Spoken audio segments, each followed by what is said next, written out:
లక్షలు దమ్ముంటే రుజువు చేయి, పదవికి రాజీనామా చేస్తా. అరే నువ్వు సాక్ష్యాలు చూపిస్తే రాజకీయ సన్యాసం చేస్తా. అంగికి మరకలు తప్ప అవినీతి మరకంటే ఏందో తెలియదు. గంత పద్ధతిగా రాజకీయాలు చేస్తున్నాం.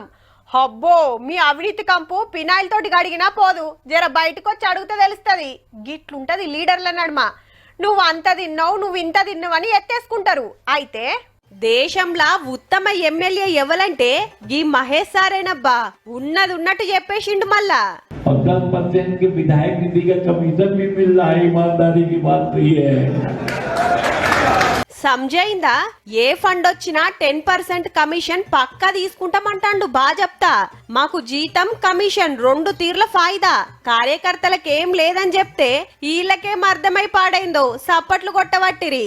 సారు ఉత్తరప్రదేశ్ లా బీజేపీ ఎమ్మెల్యే. నియోజకవర్గం డెవలప్మెంట్ కోసం మీదికెళ్లి ₹1 కోటి వచ్చినాయనుకో, 10 లక్షలు ఎమ్మెల్యే సార్లకే పోతాయట.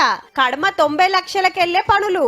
అవసరమైతే అండ్లకెలిగిన పర్సంటేజ్లు ఆఫీసర్లకు చదివింపులు. అంతట నడిచేది గిదే గాని ఎవ్వరు బయటికి చెప్పరు. మహేష్ సార్ మాట్లాడిండు గంతే.